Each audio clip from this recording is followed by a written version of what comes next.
I did everything they said, affirmations, meditations, scripting, journaling, everything. But nothing was really changing until I stopped treating manifestation like some magic or woo woo and started treating it like science. Today, I'm breaking down the real neuroscience behind manifestation, how your brain filters reality, and how belief triggers your biology, and why identity is the key to your success. Let's dive in. Most people think manifestation is about attracting something external, but in reality, it's about tuning your brain to see what's already around you. There's a powerful system inside your brain called Reticular Activating System, or RAS. It acts like a filter. It decides what gets your attention and what gets ignored. Every time you want to buy a new car, have you noticed that suddenly all you see is that car everywhere? That's not universe sending you signs.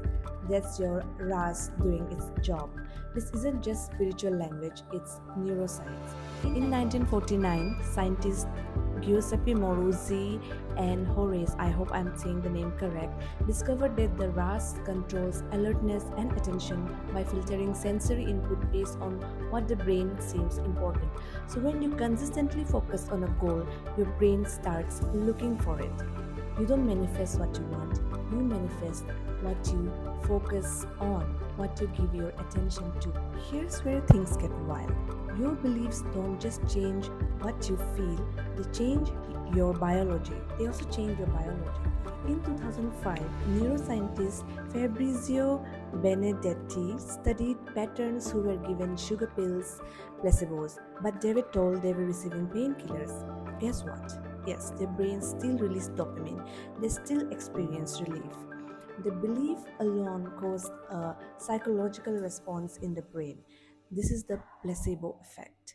And it's proof that what you believe can literally alter your biochemistry. And in psychology, we call this the expectancy theory. If you believe something is possible, you're more likely to act like it's possible. And when your behavior shifts, your outcomes follow. Here's something Olympic athletes do that most people don't. They visualize their games, their race frame by frame before they ever hit the track. Why? Because your brain doesn't know the difference between something you're wildly imagining or something that you're physically doing.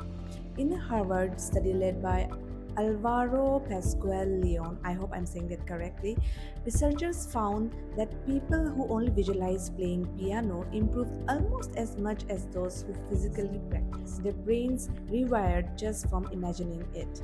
This is called mental rehearsal.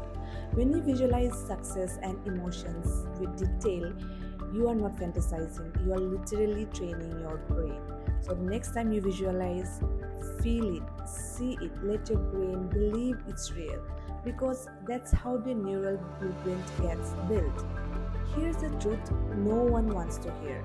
Manifestation doesn't work for most people because they never leave the dream phase. They visualize, they script, they affirm, they raise their vibration, but they don't take the aligned action. And without action, nothing moves. Psychologist says this is called intention action gap. In a study published in the British Journal of Health Psychology, people who wrote down exactly when, where, and how they would take action were 91% more likely to follow through than those who didn't. When I was manifesting my dream job, nothing happened until I locked it in with real uncomfortable action. That's when the shifts begin.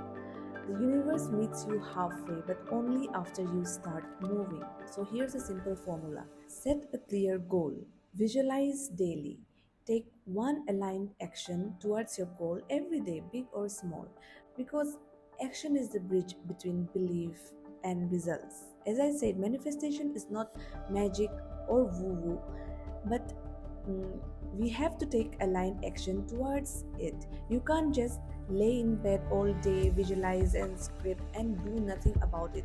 You also have to take that action towards your goal. And what does aligned action mean? Aligned action means that, for example, you want to pass a competitive exam. So you can't just visualize and script and not study. With those manifestation techniques, you will also have to study hard. You can check out my previous video on how I cracked my state competitive exam using manifestation techniques and study plan. But even with belief and action, there's one final piece that unlocks everything, and that is identity.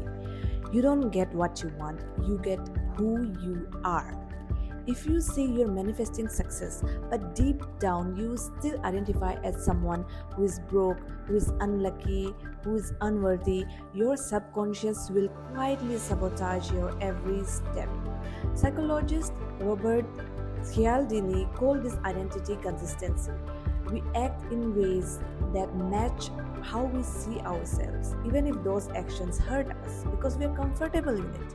The real breakthrough comes when you stop saying, I want to be successful, and start saying, I am someone who creates success. I am successful.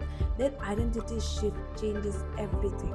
Start thinking, acting, speaking, and showing like the version of you who already has that what you want. No pretending, but aligning. Because manifestation isn't about attracting, it's about remembering who you were before you forgot your power. If you're serious about rewiring reality from the inside out, then please subscribe and like, because I will be talking about these in more details in upcoming videos. Your thoughts are your blueprint, your identity is the foundation, your action is the building. Let's manifest wisely. You can check out my previous videos on how you are God, and also how I cleared my exam with few powerful manifestation techniques. If you're still here and listening, then thank you and welcome to your divine era. Bye.